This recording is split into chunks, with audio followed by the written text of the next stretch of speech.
The New York Rangers have given multiple major updates, and this is way worse than we thought when it comes to one player in particular. We're going to discuss the implications this report has on the Rangers moving forward, along with the preview of tonight's matchup in Chicago on another episode of Rangers Digest.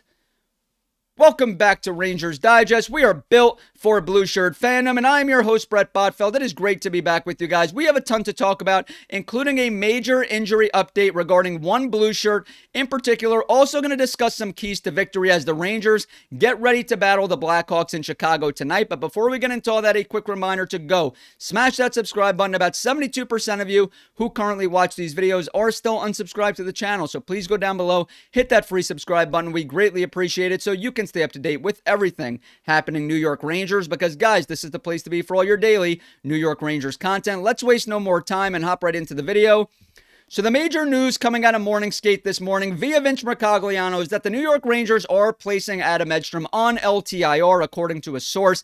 He hasn't progressed as well as they were hoping, so the team is going this direction. Going to be without Edstrom for a few weeks here. Matt Rempe is making progress, traveling with the team to Chicago. And guys, this news sucks because I'm a fan of that identity fourth line that started the year for the Rangers. I understand they don't bring much pop and sizzle in the O-zone, but man, they are a hard line to play against. You're talking about Adam Edstrom, Sam Carrick, and Matt Rempe, just a bully type of line, a heavy, hard line to play against. And that's what this Rangers roster is about, playing within Mike Sullivan's structure, playing good defense, the best defense I've seen this team play in years, having lines in the bottom six that are heavy and hard to play against, like Edstrom, like Carrick, like Rempe, and having two goaltenders behind you in Shesterkin and Quick that are going to stop pucks and keep you in every single game. Now, I love what his replacement, Johnny Brzezinski, could bring to the table. He's the ultimate professional. He's got some skill. You could put him on any line and he'll fit in seamlessly because that's just the type of guy he is. He's always ready to play. But like I said, I'm a fan of Big Ed, and it sucks to see him go down here. Now, Johnny Lazarus reacted on X saying, "Such a shame. I have high hopes for Rangers Adam Edstrom to come into his own and be an effective every night middle sixer in the NHL." Now, I don't love Big Ed that much. I'm not willing to go that far. I disagree with Johnny on this one. I don't see Adam Edstrom as a top 9 player in the NHL. Certainly not a top 6 player in the NHL. But he does serve a purpose on a fourth line. He is a solid, reliable player, 6'8", well over 200 pounds, and being the size that he is, I have to give him credit. The way he's able to skate, he's got some good speed for that size, his poise with the puck, and I know he doesn't score a ton of goals, but when the opportunities arise, he certainly can execute. We've seen it so far this season, and he was putting together a solid year coming into his own, before he got hurt, and now it looks like we're going to be without him for a couple weeks here. Now, let's talk about his replacement. We talked about Brzezinski, but, Taylor Radish has been a healthy scratch of late as well. And I really hope to see Yaroslav Hemlash.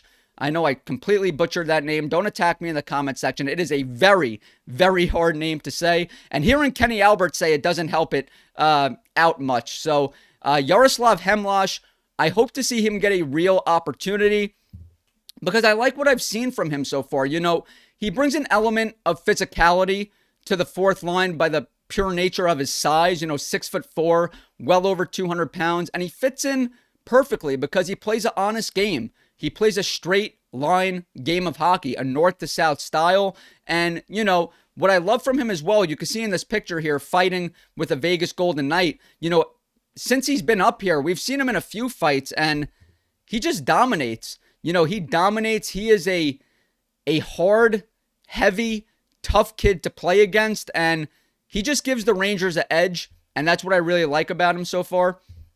Now, let's talk about tonight's matchup in Chicago. The Rangers have to be careful here because they've played against some elite teams. Tonight, they're playing against a lesser opponent, but they can't let their guard down because it can certainly turn into a trap game.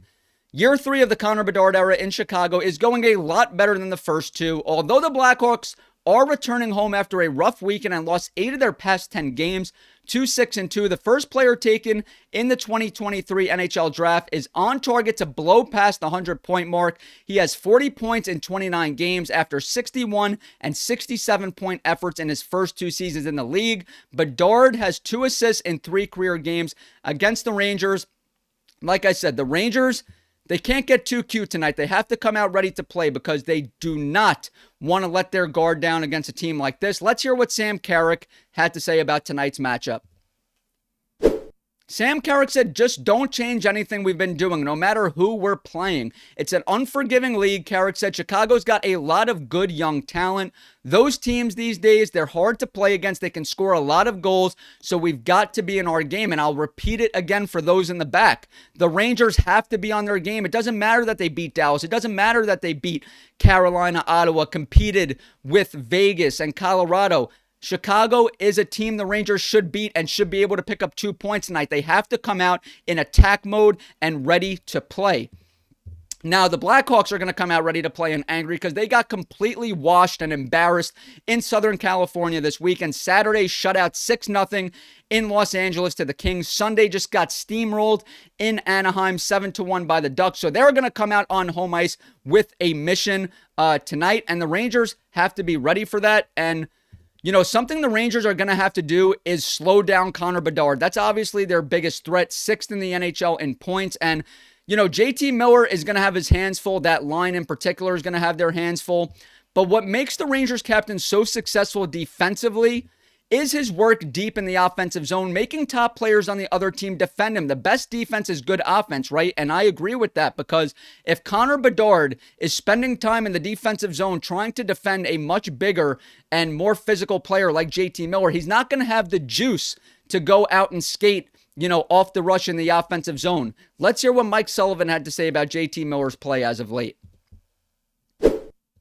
I think JT's past few games are among his best that he's had all year long, Mike Sullivan shared on Tuesday. There were a few instances where you watch him from the bench, and the feeling I get is that he's in beast mode. When he's possessing the puck in the offensive zone, using his size and physical stature to protect pucks, roll off checks to make the next play, he is a lot and hard to handle.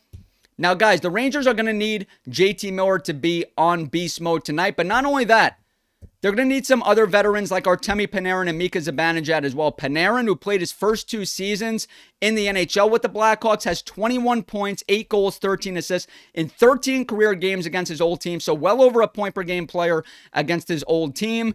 Zibanejad, 18 points, 8 goals, 10 assists in 18 games. Also a point per game player against Chicago. So like I said, all hands on deck. The Rangers need to come out ready. JT Miller has to bring it, has to be, you know, activate beast mode. Panarin has to stick it to his former team. Mika, continue that point streak. And like I said, I want to see Yaroslav Hemlash get a real opportunity on that 4th line with the injury news regarding Adam Edstrom. But that's going to do it here today. I am fascinated to hear what you guys out there have to say. Leave a comment in the comment section down below because the conversation always continues over there. What are your thoughts on the update regarding Adam Edstrom? Do you like Yaroslav Hemlash like I do, or do you want to see someone else on that 4th line? Maybe Taylor Radish, you know, come back into the lineup. Leave your comment down below. Also, leave your predictions about tonight's game. What's your final score prediction tonight in tonight's matchup regarding the Rangers and Blackhawks? Let us know how you feel. And if you haven't yet, hit that free subscribe button so you can stay up to date with everything happening New York Rangers. Enjoy the game tonight, guys. Let's go Rangers.